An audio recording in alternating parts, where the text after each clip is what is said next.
If women are going to be advanced in society, men have to be punished. You know, if there's going to be more visibility of gay people, you've got to punish straight people and degrade straight people. So I'm very happy to once again say publicly what I have said a couple of times before, which is I challenge Ibram X. Kendi to a debate anytime, anywhere, any place. I'm very happy to debate a motion of his choosing. And Dr. Gay, at Harvard, does calling for the genocide of Jews violate Harvard's rules of bullying and harassment, yes or no? It can be, depending on the context. What's the context? Targeted at an individual. It's targeted at Jewish students, Jewish individuals. So the answer is yes, that calling for the genocide of Jews violates Harvard Code of Conduct, correct? Again, it depends on the context. It does not depend on the context. The answer is yes, and this is why you should resign. A racist LGBT diversity hire at Harvard was fired for saying some ridiculous stuff about the genocide of Jews. This made the woke mob explode, and they are calling this a case of total racial discrimination. This got more heated when prominent figures got involved.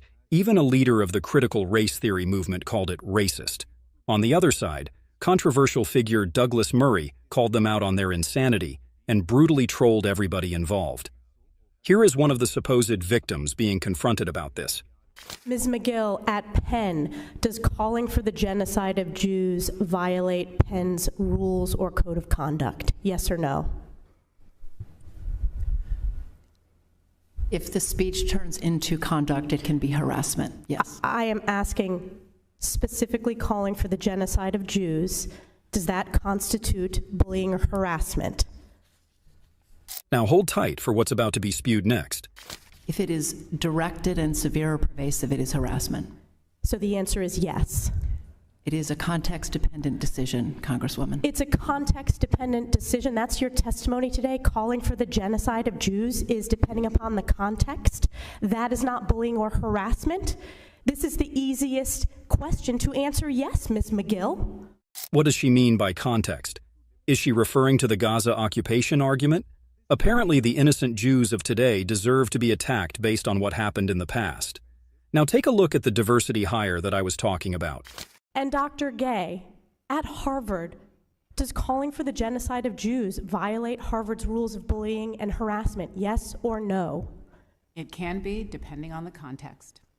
What's the context? Targeted at an individual. It's targeted at Jewish students, Jewish individuals. So the answer is yes, that calling for the genocide of Jews violates Harvard Code of Conduct, correct? Again, it depends on the context. It does not depend on the context. The answer is yes, and this is why you should resign. Weird people. This happened to the president of Harvard that was hired as part of an admittedly racial justice program. This means that she had zero qualifications to be here. How did they even have the courage to say in this public? Anyway, let's watch Douglas slam everybody in the room. Douglas, it is the easiest question to answer yes to. How did we get here where universities are so openly hostile to mainstream views, like, I don't know, believing there are only two genders, but calling for the genocide of Jews needs further context? First of all, it's the result, as the Israeli president told me in an interview yesterday, of decades of moral rot in the universities.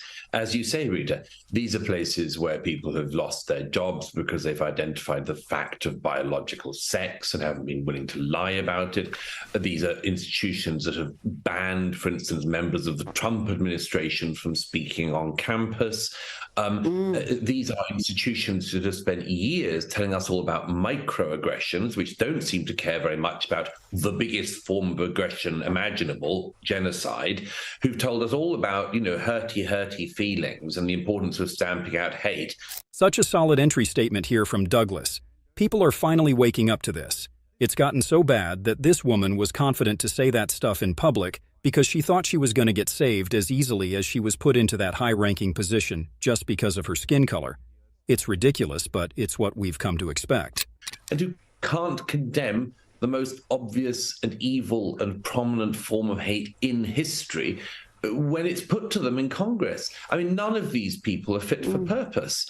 I said when I saw these smirking responses from people like that president of the Penn State University, the sort of I worked out at first, what's she doing? Why has she got this like knowing grin on her face? And I realized, well, first of all, it's of course sort of legalese, isn't it? It's this kind of, I'm going to give you a clever legal answer that doesn't leave my institution open to legal cases brought by, for instance, Jewish students for harassment. So she thought she was doing something terribly clever.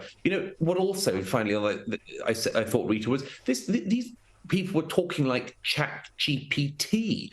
They were just rolling out this answer. And as it happened, I wonder what all those students in the background that hold up Gaza, signs in front of the building, would have to say to the question of whether genocide on Jews is immoral or it needs more context. I actually asked the same questions that these leaders of major universities in America were asked. I asked the same question to ChatGPT, and ChatGPT got it right. Said actually calling for genocide is regarded as being unacceptable. So here's the interesting thing. We've got to such a state in our universities that the people who lead the universities in America are actually less moral than AI. This is a frightening development. It really is. And like the Israeli president said, it's about a clash of civilizational values. And I want to bring you this clip. This is one of the leaders of the critical race theory movement, Ibram x Kendi, who explains in this clip why, in his opinion, white folks are disconnected to humanity. Now it's time to listen to some well-put-together conspiracy theories about the crime of being white. I don't think white people worldwide have really reckoned with how much their own personal identity is shaped by constructions of whiteness, and how much that construction of whiteness prevents white people from connecting to humanity. Yes, and I feel like you are disconnected to just how much white people have done for you. You live under a country whose culture was the first to make strides towards legislating civil rights for black people, abolish slavery both at home and abroad, and tackle the financial debt related to it. So please show some more gratitude, because those same people you are complaining about, you owe more to than you realize. Douglas, this man is hugely influential, particularly in academia and the corporate world. The former CEO of Twitter gave his organisation $10 million to spread that bile. Yes, of course, the organisation that he tried to set up at the University of Boston ended up being just a feast of corruption and much more. Who could have expected? Ibram x Kendi, as people could probably tell from that clip, is not very bright. He tries to sort of construct ideas as he goes along, and they all do. And he wades through these piles of waffle. His books are pretty unreadable. I only read them because I'm paid to. The man is a walking philosophical and moral disaster. The interesting thing about Kendi, however, is not just that he demonizes a whole race of people, he just demonizes white people in a way that would be totally unacceptable and rightly unacceptable to do about any other race. But for some reason, people seem to think at the moment it's acceptable to do about white people. It's not just that he does that. The interesting thing, Rita, is you say, he puts himself forward for very well-paid corporate gigs. But you know one thing Ibram x Kendi will not do is to debate his ideas. It's a shame that whenever one of them accepts to debate, they are too emotionally charged to resist not resorting to racist accusations. Now just listen to Douglas ruthlessly blasting off on this guy. To have his ideas, such as they are, contested. So I'm very happy to once again say publicly what I have said a couple of times before, which is I challenge Ibram x Kendi to a debate anytime, anywhere, any place. I'm very happy to debate a motion of his choosing. I'm very happy for all the proceeds to go to a charity of our choice, and I'd like to see him show up once.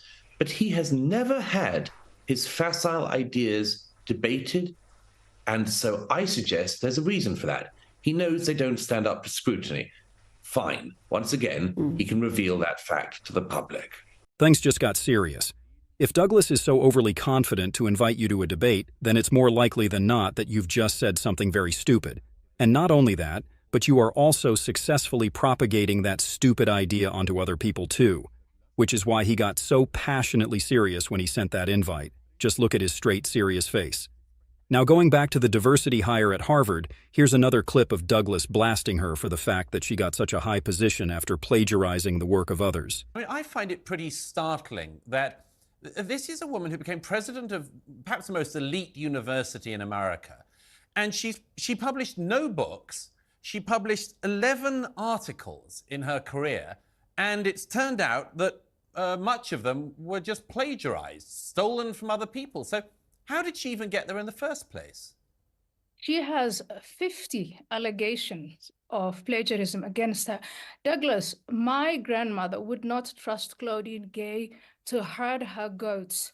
This woman could not be the president of Harvard. I don't understand how this happened, and yet I do. And people like me, you know, Helen Placrose, James Lindsay, there were so many of us early on who saw this years and years ago and who kept on saying, this thing is rotten, it's not going to go away. We were told so many times, oh, it's universities, you know, radical ideas emerge in universities, but over time they disappear. No, the rot is deep. Deeper than ever before. And this woman is one small representative of it. She's gone, and my big worry, Douglas, now is that they're going to say, okay, this woman is gone, the one at Penn University is gone, and you know, we're going to have a new president, we're going to maybe have a new board and move on. And I think that would be such a squandering of opportunity for real reform. Let me give you another couple of reactions to her resignation this week. Ibram X. Kendi, the author of a book called How to Be an Anti-Racist, which I think's the wrong title for it. You should just take anti out. Ibram X. Kendi said that in the wake of Claudine Gay's resignation, racist mobs won't stop until they topple all black people from positions of power and influence. Did this guy even read past the headline, or is this tweet pure satire? Well, actually, wait. He's right. Of course, white people are not going to stop from toppling stupid diversity hires that not only have zero qualifications to be there, but also say stupid stuff like that woman did. These people are crazy.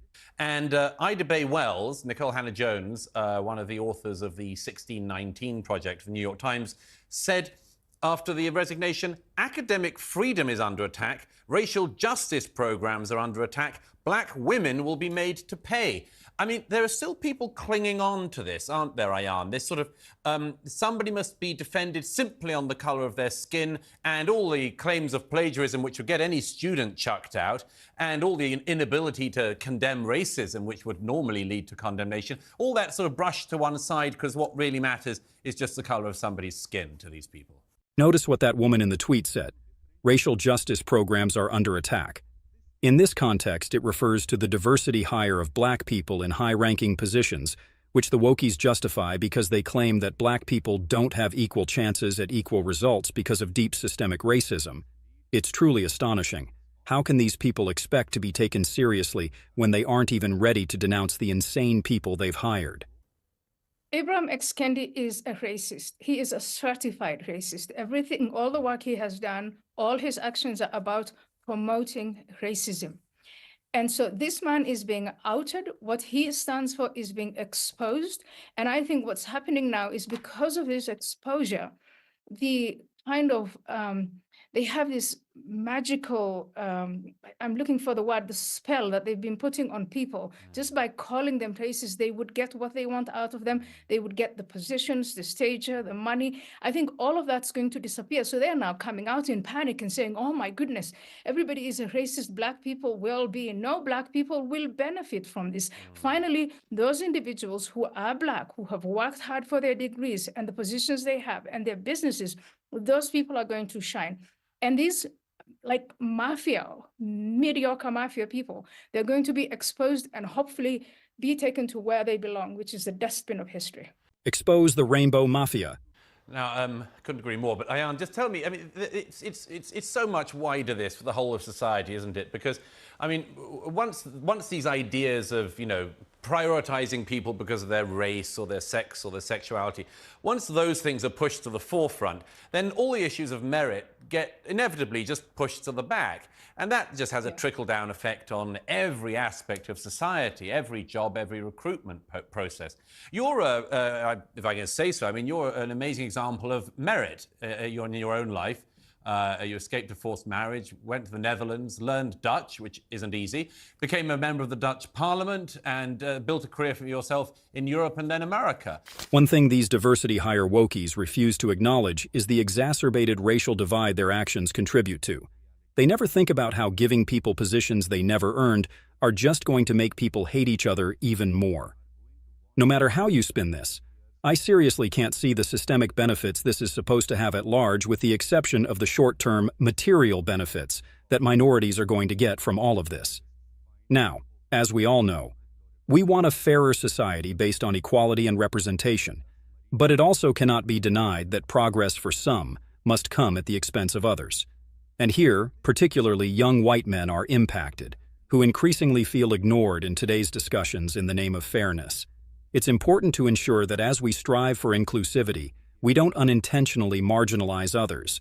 Here's to Douglas Murray driving in that point home. I mean, this seems to have come about because of an idea that everything's a zero-sum game. You know, if for instance, if women are going to be advanced in society, men have to be punished. You know, if there's going to be more visibility of gay people, you've got to punish straight people and degrade straight people. And that if you're going to make more opportunities, or not even more opportunities, just put people in positions of more prominence in American society or British society, you've got to sort of beat up on white people a bit. And all the studies have shown in recent years, in America and in Britain, there was one again just a couple of years ago, that this means, among other things, that you have the left behind of white men, young white men, who nobody's speaking up for. This idea of punishing a group for winning at something for a very long time is actually something that a lot of wokies believe. It's what feminists say all the time. It's our turn now. Thankfully for all the disenfranchised men out there, more voices started to pop up for them in the last few years. In the end, the culture is going to balance itself out. And we are going to close this off with another stellar statement from Douglas himself. In a good place. Well, I agree, but who'd have thought that Harvard was the place which DEI went to die? Now, if you watch till now, let's answer Douglas first. Reaction to the resignation of the president of Harvard, Claudine Gay, has been predictably divided.